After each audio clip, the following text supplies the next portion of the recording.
Et c'est, on pourrait le dire, c'est un débat, ce serait une causerie sportive plutôt ce soir. Théodule Ronsa, bonsoir. Oui, bonsoir Romuald. Comment vous allez? Oui, ça va, Dieu merci, ça bouge. Très bien. Dieu donne Papa Tourné, bonsoir.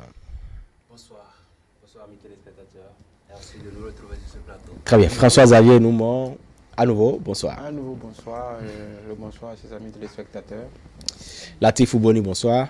Bonsoir Romuald, bonsoir à chacun et bonsoir à tous. Ben, vous avez compris, hein, le plateau est bien, est bien nourri ce soir parce que quand même, il y a une qualification historique de Esaïe Football Club. Nous parlons là, Esaïe qui se retrouve maintenant dans les phases de groupe en ce qui concerne la Coupe CAF. Pour nous qui ne sommes pas trop foot, on pourrait vous le dire, hein, c'est comme Europa League en Afrique, quoi. Voilà. Donc, voilà. Et Dieu ne peut pas tourner. Et il faut quand même l'avouer, ça n'a pas été facile.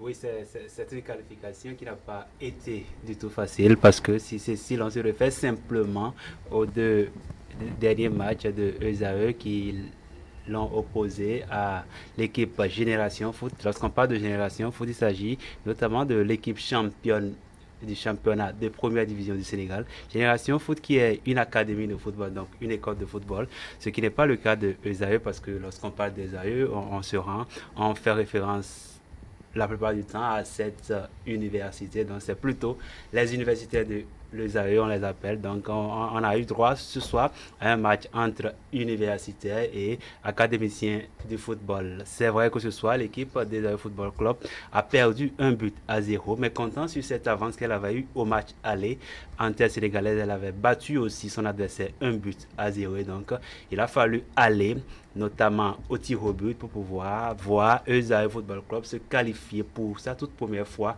à ce niveau de la compétition. Il s'agit de rentrer dans les phases de groupe de la Coupe CAF et c'était prévu pour 90 minutes. Tout le monde pensait que la qualification viendrait au bout de 90 minutes, mais nous en sommes allés jusqu'à 120.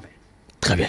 En tout cas, Latif Ouboni, Esaïe Football Club qui se retrouve dans, on pourrait dire, hein, les meilleurs aussi, parce que là, il se retrouve dans les phases de groupe.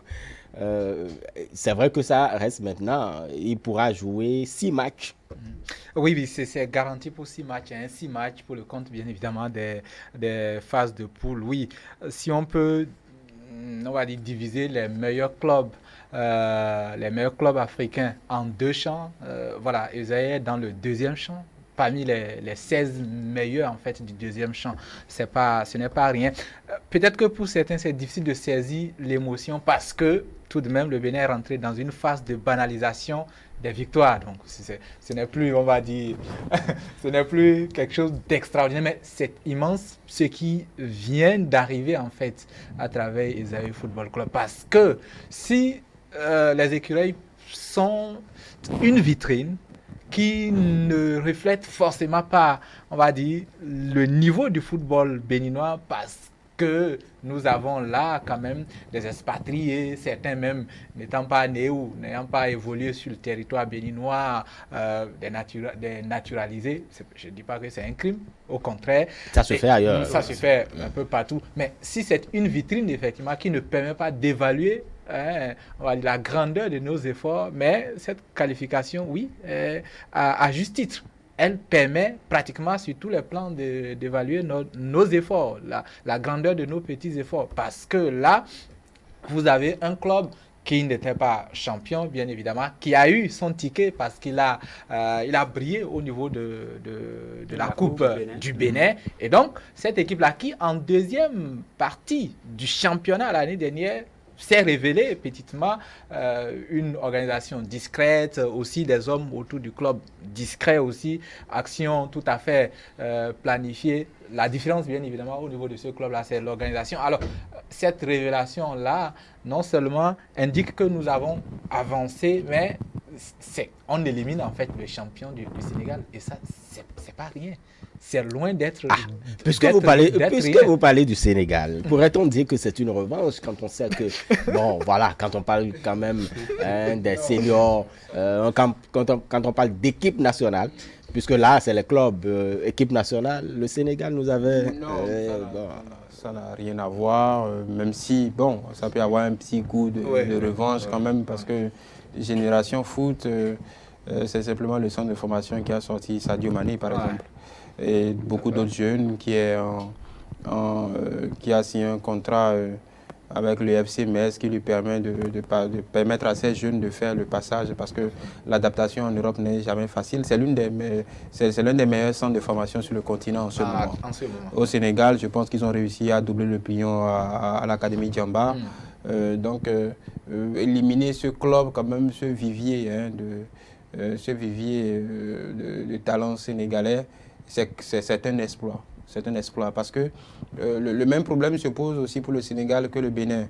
Le Sénégal performe parce que le Sénégal arrive à sortir beaucoup de talents, mais au niveau du football des clubs, je pense que même en Ligue des Champions, le Sénégal n'arrive pratiquement jamais. Je pense que ces dernières années, c'est l'AS Douane et Génération Foot qui a échoué plusieurs fois, n'arrive jamais à passer ne serait-ce que la phase de groupe de la Ligue des Champions où parfois sont recalés avant. Donc le football de club n'est pas aussi performant que cela devrait être au regard des talents qui sortent chaque année des centres de formation sénégalais.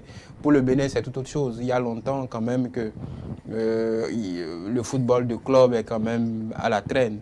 Le championnat, moi je n'espérais vraiment pas qu'après le redémarrage du championnat, je pense que ça fait sa deuxième année Deuxième année juste qu'on ait un club qui arrive à faire une qualification. En fait, là, on est en train de bénéficier des effets de la première année en réalité. Voilà. Donc je pense que c'est un exploit parce que simplement on a passé le football de club chez nous à perte à profit. On n'espère pas vraiment que ce soit le champion du Bénin, le vainqueur de la Coupe du Bénin, passer un tour. Peut-être que s'ils rencontrent, peut-être les tours préliminaires, s'ils rencontrent un premier club du Tchad, de la Mauritanie ou en tout cas, ils ne seront pas d'accord avec vous, voilà, parce que même au Tchad, ça passe une fois et dès que ça passe l'étape supérieure, bon, on se dit... On finit, on revient. Mais Théodule Moussa, est-ce qu'on peut dire que c'est toute la mobilisation qui était également autour de Zaïre Football Club parce qu'il faut quand même avouer qu'il y a une certaine communication pour la mobilisation des citoyens autour de ce club. Est-ce que ça a favorisé quelque chose? Oui, nous pouvons dire oui, ça a favorisé, je ne dirais pas un tout petit peu, mais beaucoup, parce que vous savez, tout ce qu'il y a eu, Latif l'a dit au départ avec ce club, pour la Coupe du Bénin, ce qui leur a permis d'être à ce niveau, de jouer cette Coupe de la CAF. Et leur réveil au cours du championnat, de la deuxième partie du championnat passé, tout ça là a fait que, bon, les dirigeants ont pensé aujourd'hui qu'il faudra accompagner ce club par les animations et par la mobilisation, par la communication, parce qu'aujourd'hui, au regard de ce que l'équipe nationale a donné au cours de la CAN et puis les éliminatoires et tout ce qu'on aura, les matchs amicaux, les matchs des journées FIFA et tout ça là a donné cette mobilisation autour donc de cette formation Esaïe qui, je vous assure, fera beaucoup les fois à venir. En tout cas, vous avez de l'espérance, vous avez la même espérance, parlons toujours de cette mobilisation, puisque vous étiez là-bas, la mobilisation, est-ce que cela a été un facteur pour le succès ou pour cette performance? Bon, évidemment, en parlant de mobilisation, il ne faut pas se focaliser à ce dernier match où on a vu une influence des grands matchs pratiquement. Excusez, on aurait dit un match des écureuils, tous les férus du cuir ont fait le déplacement pour suivre ce match. Il y a eu une certaine communication sur les réseaux sociaux qui ont permis à ce que ce match puisse faire stade plein. Mais on ne va pas se focaliser juste sur ce match, il faut voir d'où est-ce que cela a commencé. Là, il faut le souligner tout à l'heure que c'est un club qui a eu sa qualification, du moins son ticket pour participer à cette phase. Et grâce à son titre de champion du Bénin au niveau de la Coupe du Bénin, ce qui leur a permis, et il faut se rappeler que pendant que les Buffles du Bénin, équipe championne, et se faisait éliminer dès le premier tour. Et cette équipe sur laquelle personne ne comptait est allée battre son adversaire à domicile 5-0. Au Sénégal. Non, en Mauritanie, en ce moment. Jusque-là, personne ne croyait à ce résultat. On parlait de la Mauritanie. Bon, c'est parce que c'était 5-0 que François Xavier estimait que Tchad. Ce n'est pas ça. La Mauritanie, il y a quand même quelques velléités. Quelques velléités. On a vu, la Mauritanie était à la Coupe d'Afrique. Et on a vu qu'ils pouvaient quand même jouer au football. Ils ont très bien joué. Parce que non, parler de la Mauritanie, c'est comme si on parle en partie du Sénégal. Parce que le Sénégal est un grand producteur de joueurs. Il y a des passages forcément. Donc, je ne veux pas dire que le Sénégal passe des joueurs, mais bon. Et bien évidemment, tout le monde a commencé par croire en cette équipe au match aller, où cette équipe a confirmé en battant la même équipe à domicile. Ici, à René-Pleven, 2-0. C'est là que les regards se sont tournés vers cette équipe et tout le monde s'est dit, cette équipe, il faut pouvoir la surveiller. Et on va remercier au passage la fédération béninoise, le ministère qui, dès cet instant, est venu en aide à cette équipe lorsqu'elle devait passer pour le second tour, aller jouer Salitas au Burkina Faso. C'est vrai, le Burkina Faso, c'est pas la porte d'à côté, on ne va pas faire le déplacement en bus, ça va fatiguer beaucoup les joueurs, d'où cette nécessité, cet accompagnement du ministère de la Fédération pour permettre aux joueurs d'effectuer le déplacement dans de très bonnes conditions. On a vu le résultat 0-0 à l'aller, 0-0 au match retour. La qualification s'est acquise ici à René-Pleven au tir au but. Il fallait passer cette équipe de Génération Foot. Tout le monde criait cette Génération Foot qui a perdu in extremis face aux Zamalek. Et lorsqu'on parle de l'équipe des Zamalek, on se rappelle, on sait bien que ce n'est pas une petite équipe. On ne peut pas parler de en tout cas, ce n'est pas un club comme un club cadien. C'est l'un des clubs les plus titrés. Les plus titrés, tout à fait. Arrivé Génération Foot qui a perdu une extrémiste face à cette équipe, on se disait que Génération Foot ferait la fête à notre équipe, à nos étudiants, mais les étudiants ont montré qu'au-delà de tout ce qu'on apprenait sur papier, et il y avait quelques bribes de football, il y avait en tout cas, il y avait du talent au pied. De technique au pied, et tout cela combiné nous a donné le résultat que nous voyons. Latifou l'a si bien souligné, c'est une organisation qui s'est mise autour de cette équipe, mais une organisation qui ne fait pas de bruit. C'est une organisation, c'est à l'image des grandes équipes, tout ce qui leur manquait, c'est pouvoir avoir une télévision pour pouvoir faire de la communication. C'est une organisation, même quand vous les invitez pour leur faire des interviews, ils vous disent non. Ce n'est pas encore le moment, parce que l'objectif, c'est pouvoir rentrer en phase de poule. Et quand vous voyez la joie de tous ces dirigeants ce soir, c'est à croire que le football peut réveiller des morts. Non, moi, vous demandiez si c'est la victoire ou la qualification a été acquise grâce à la mobilisation. Oui, en partie, parce que la mobilisation, ça a toujours joué quelque chose. Ça a toujours pesé dans un match. Mais ceci dit, moi, je pense que peut-être même que la mobilisation a déstabilisé un peu l'équipe, parce que, voilà, c'est ça qui a occasionné le but. Non, je ne peux pas tirer la conclusion, mais en réalité, quand vous suivez le parcours, vous avez une équipe en 5 matchs qui n'a pas encaissé le moindre but. Et donc, qui a su ce match-là, sauf au niveau du but, donc respecter pratiquement sa nature en réalité. Pas pour vous couper, et lors de la conférence de presse, le coach, il le soulignait, il disait un peu que les joueurs étaient plus ou moins timorés avec toute cette ambiance autour, donc, et il ne voulait pas prendre de risques qu'on jouait prudemment. Bon, donc, de toute façon, maintenant, il faut qu'ils s'y habituent. Ils vont s'habituer, ça c'est clair. Mais moi, je voulais dire que c'est une équipe plutôt qui a arraché en réalité sa qualification en étant égale à elle-même, à savoir la solidité défensive, mais surtout une certaine présence d'un capitaine derrière, quoi, le gardien, désormais, sans doute, qui va faire un peu réfléchir Michel Ducier à 2 reprises, parce que là, les clubs, à part peut-être le club mauritanien, les autres clubs quand même ont, on va dire, ont une certaine présence, ont des références. Et donc, pouvoir tenir ces matchs-là et juste encaisser après 6 rencontres, un seul but, ça doit faire réfléchir. Donc, on a vu que c'est un garçon qui, en réalité, valablement, seconde le coach Richard Bio, là encore, qu'il faudra apprendre peut-être à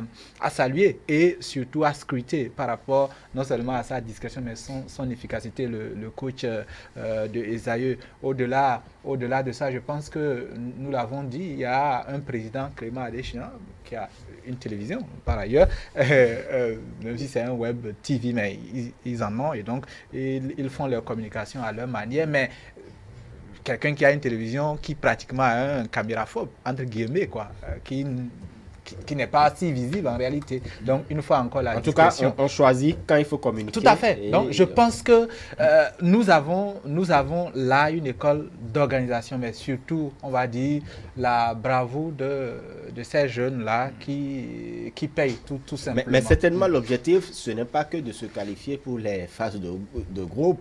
L'objectif doit aller loin. Je pense que, comme on le dit, l'appétit vient en mangeant, même si le plus dur commence, parce que aujourd'hui, si tout le monde salue l'organisation de cette équipe, c'est maintenant que ça va payer.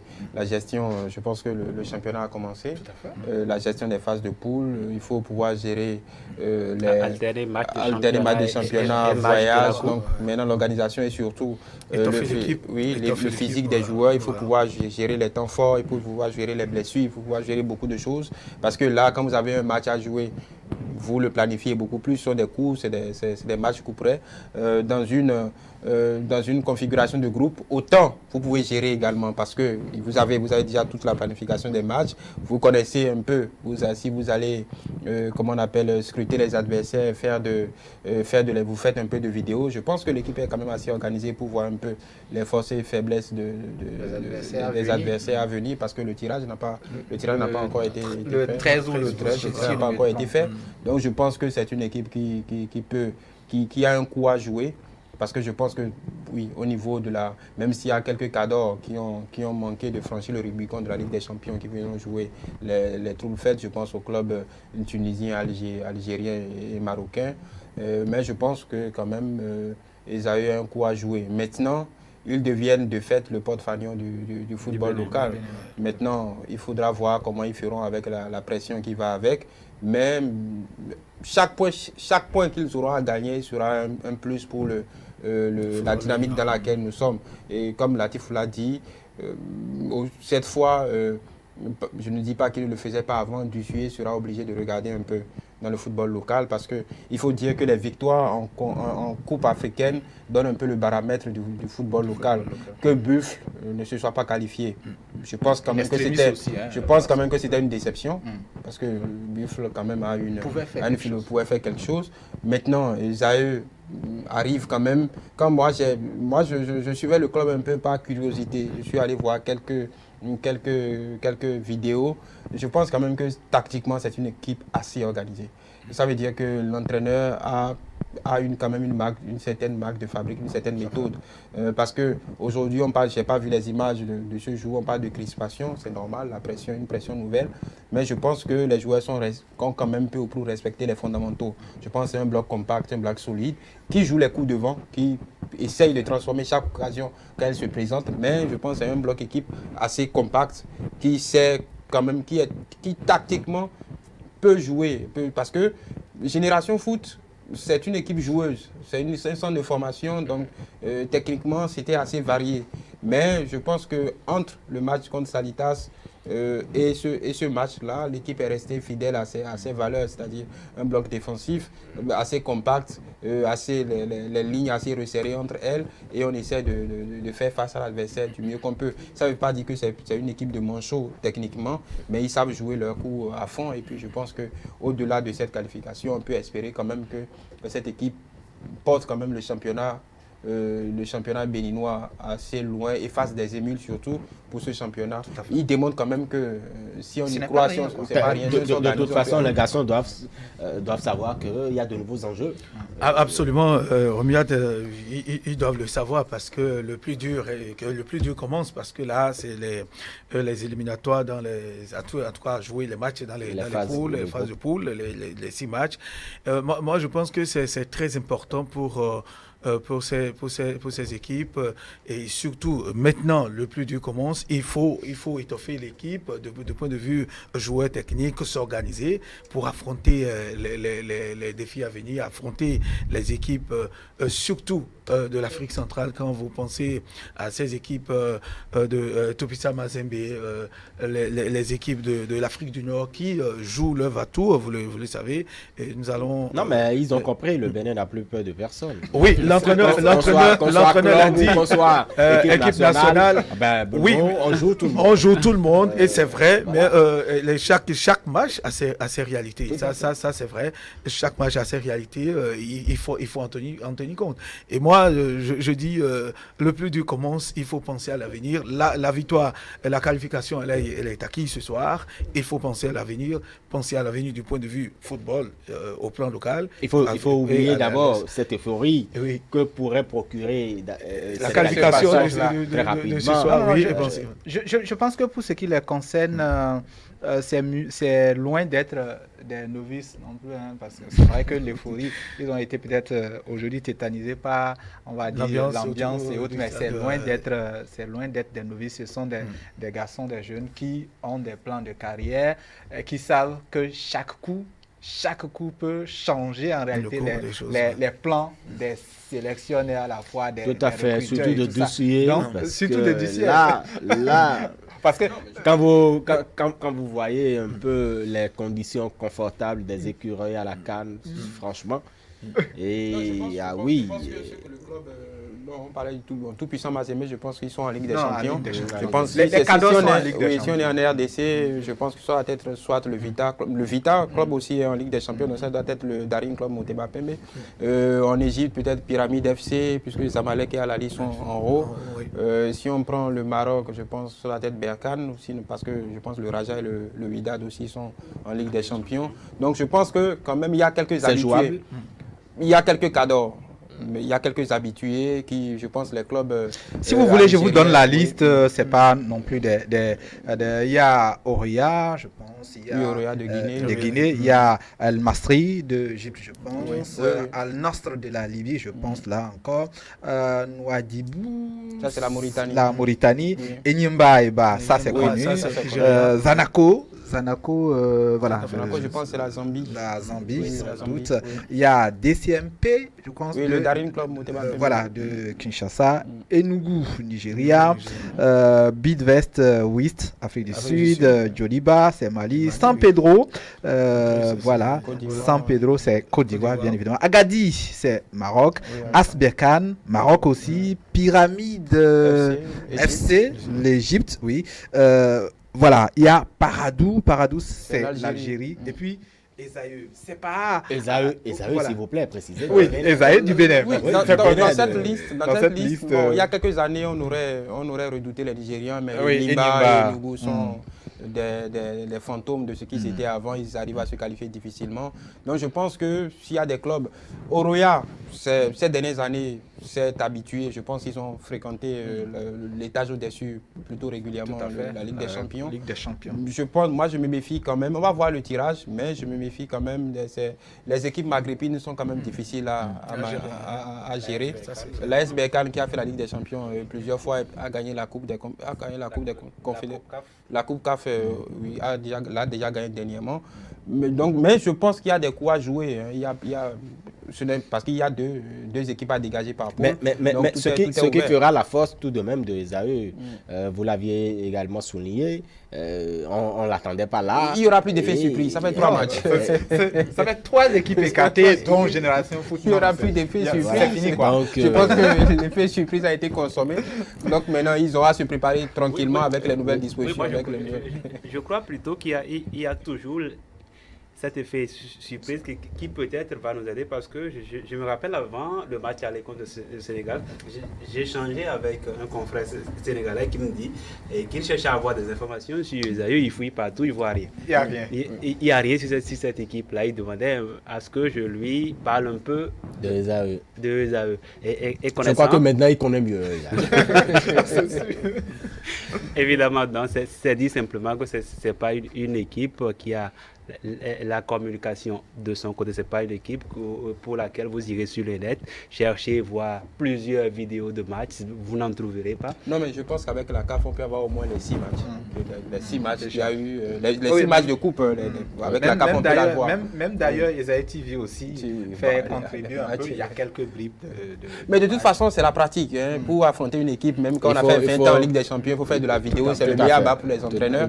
Donc, je pense qu'ils vont prendre leur disposition. La coupe de la CAF est toujours, réserve quand même beaucoup de surprises. C'est une coupe où tout le monde peut éclore. Il n'y a pas vraiment de cadeaux. Les cadeaux sont au niveau déçus. Sinon, je ne sais pas s'il y a un second reversement.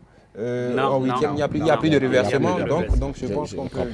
Je pense qu'il va falloir faire vraiment avoir un regard assez dur et coriace sur la qualité du football que notre équipe Esaïe a présenté aujourd'hui, comparativement à ce que nous voyons avec les équipes maghrébines, les autres équipes. Il va falloir, je le dis, je répète, est-ce que je n'étais pas au stade, mais est-ce que la qualité du football qui nous a été présenté aujourd'hui répond, c'est-à-dire peut vraiment concurrencer celle des autres équipes? C'est là la grande question. C'est pourquoi je reviens, je dis et je redis qu'il va falloir travailler. Il va falloir travailler, resserrer les rangs, voir les démarcations, les jeux tactiques, que ce soit au niveau des latéraux, parce que l'entraîneur l'a dit, que c'est le but qui a été encaissé aujourd'hui, c'est la faute au latéral gauche qui n'a pas su fermer l'angle, et la faute au défenseur, puisque c'était un centre qui allait de l'autre côté. Donc, ce qui veut dire qu'il va falloir faire très attention, faire ses réglages et pour tenir les coups et affronter Juste avant de continuer, juste sur ce but, il faut dire simplement que l'équipe adverse a passé 30 minutes à observer le jeu. Ce côté gauche, et a compris qu'il y a un souci. Qu'il y avait de failles. Et a fait juste un remplacement. Le deuxième ballon que le nouveau entrant a pris, c'était un but. Parce qu'il a compris que ce côté gauche était très faible et qu'il pouvait appuyer. Il a fait juste le remplacement. Le premier ballon, il a traîné correctement. Il a fait courir ce défenseur qui, au second ballon, a craqué le centre, étant parti. Le but un allié qui avait de la vitesse. Mais ils oubliaient que le Bénin était aussi réputé dans les tirs au but. C'est pas quand même. Avec Danjino Dieudonné, c'est un nom qu'il faut garder. C'est un gardien. C'est un gardien, on va dire que ça marque. Ce sont les tirs au but. Parce que 0-0 contre Salitas, là, les au retour, il a capté 2 pénaltys. Aujourd'hui encore, il en capte 2. C'est dit simplement que c'est une référence. Non, mais je pense que Génération Foot aussi s'est piégé, a été pris par son propre piège, parce qu'ils ont à un moment donné refusé de jouer. Et dans ce match-là, je pense que les joueurs ont passé peut-être plus de 20 minutes couchés.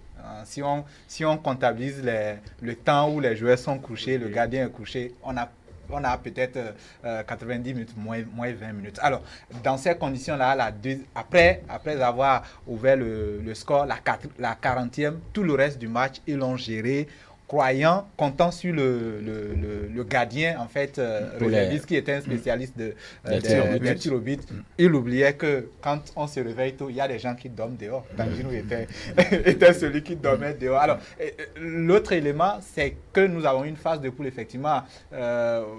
Théodule l'a rappelé, il faut se concentrer, travailler, colmater les brèches qui sont à colmater. Peut-être s'il y a possibilité de renforcer, je ne sais pas si les gens ont déjà transmis la liste, mais sinon s'il y a possibilité effectivement de renforcer. Au cas où il n'y a pas cette possibilité-là, juste attendre peut-être, adapter la tactique et attendre le mercato béninois pour peut-être avoir 2 équipes carrément, de toutes les façons, une équipe pour le championnat et une équipe un peu ménagée pour le continent. Autre chose, c'est qu'ils ont aujourd'hui plus que besoin de s'échapper de l'organisation de Esaïe pour être une équipe autour de laquelle le Bénin s'organise en réalité. Ce qui se présente à eux maintenant n'est plus quelque chose de taille des mains de Esaïe, et je sais que l'État comprend ça, je sais que le ministère comprend ça, et d'ailleurs, depuis un bon moment, l'État s'est accompagné, l'État sera présent pour permettre à cette équipe-là de vendre nos efforts. Absolument. Moi, j'insiste là-dessus. Depuis la première partie du championnat l'année dernière, sur ce plateau, ailleurs aussi, Canal 3 un peu partout, nous le disions, ce qui se fait dans nos championnats n'est pas la meilleure des choses, mais ce n'est pas la pire des choses en football. Quand vous allez, parfois, vous vous surprenez agréablement à voir ce que les enfants fournissent comme effort. Mais au-delà, vous vous surprenez à voir les gradins déserts. C'est vrai que nous travaillons, que c'est un début, mais je pense que la détermination des dirigeants et même le volontarisme des joueurs fait qu'on a un niveau un peu vendable. Si quelqu'un en doute, qu'il choisit n'importe quel match de la deuxième division, qu'il suit ça attentivement, qu'il revient et puis on va faire le débat. Très bien. En tout cas, le temps pour nous de faire notre débat. Nous parlerons... Non, je voulais juste ajouter quelque chose quand on parlait d'accompagnement de l'État et de la Fédération. Dans cette perspective de la Coupe d'Afrique, de l'enchaînement des matchs et de la concomitance avec le championnat et peut-être la Coupe, s'ils arrivent à se qualifier, il y a la chose la plus importante au-delà de la tactique, c'est la gestion des organismes. Et peut-être comme on le fait souvent en Europe, la Fédération peut essayer d'aménager les matchs, peut-être si l'équipe doit voyager. Oui, voilà, déjà le report des matchs oui, pour permettre aux joueurs, au staff de mieux gérer les blessures qui peuvent arriver, ainsi de suite. Et le plus important, je pense que ces matchs doivent se préparer aujourd'hui. Peut-être qu'il va falloir attendre le tirage de la phase des poules pour voir un peu, pour envoyer peut-être certains membres du staff technique aller suivre les adversaires, faire un peu des reportings, vous préparer. Je pense que c'est la préparation habituelle. Ils le savent déjà, ils ont déjà fait 3 matchs dans cette configuration. Donc je pense que ce sont pas des choses, des dispositions acquises, mais ça va aller s'améliorant. Donc on espère tous qu'ils pourront franchir au minimum la phase des poules et puis pourquoi pas. Parce qu'après la phase des poules, ce sont des coups, comme ils viennent de jouer. Après la phase des poules, ce sont des matchs à élimination directe. Ça pourrait nous réserver encore quand même beaucoup de surprises. Très bien. Cher monsieur, parlons maintenant de cette rencontre qui attend le Bénin. Et la liste est disponible, Nigeria-Bénin. Et là, c'est les équipes. En fait, on parle d'équipe nationale maintenant. La liste est sortie. Quelle lecture vous en faites, Dieudonné Bobatunde? Oui, parlant de cette liste, je ne l'ai pas encore totalement vue. J'ai eu quelques noms qui sont sortis. C'est dit simplement que Michel Dessuet n'est pas un nouveau, c'est un habitué de l'équipe nationale. C'est lui qui nous a conduit à l'épopée de cette dernière CAN. Il est resté dans son schéma, il est resté dans cette volonté de pouvoir amener les mêmes, de pouvoir essayer quelques nouveaux dans l'expectative ou dans l'espoir de pouvoir voir de nouveau. Et on a vu un peu avec les dernières blessures que nous avons engrangées ou que nous avons connues au niveau de certains internationaux. Il n'avait pas le choix, il fallait en essayer certains. Il leur a fait appel. On va attendre de voir ce que les premières séances d'entraînement vont donner. Si vous voulez, si vous voulez, je rappelle la liste, telle qu'elle a été dévoilée par... En tout cas, notre gardien national, il est blessé, vous le savez. Et ça, ici, Fabien Fanol se retrouve avec Danguinou un autre. Oui, très rapidement, d'accord. Si vous voulez, Chérif Capo de Buffle de Paracou, il y a Marcel Danguinou, le héros de ce soir, bien évidemment. Eux deux qui vont accompagner Fabien Fanol. Fabien qui est dans une phase tout à fait rassurante en club, en tout cas. En club. Oui, en club. Il y a Youssouf Assogba, Ontonji Cédric, Kiki David, Verdon Olivier. Emmanuel Imorou, son retour. Oguchi Jean, Yarou Nabil, le nouveau au niveau de cette défense-là, nouveau convoqué pour la toute première fois, Doremus Melvin, voilà. 4e division, française, division d'honneur, mais il y a pire dans le niveau de ce... Ok, d'accord. Dans ce pavillon-là, d'accord, oui. Mais de toutes les façons, les questions ont fusé, bien évidemment. Il y a quand même les cadres qui sont... Oui, qui sont présents. Les cadres au niveau de cette défense-là, il y a pour ce match, ça craint un peu parce que quand j'ai cité Khaled est blessé, Verdon est là, mais ne devrait pas jouer parce que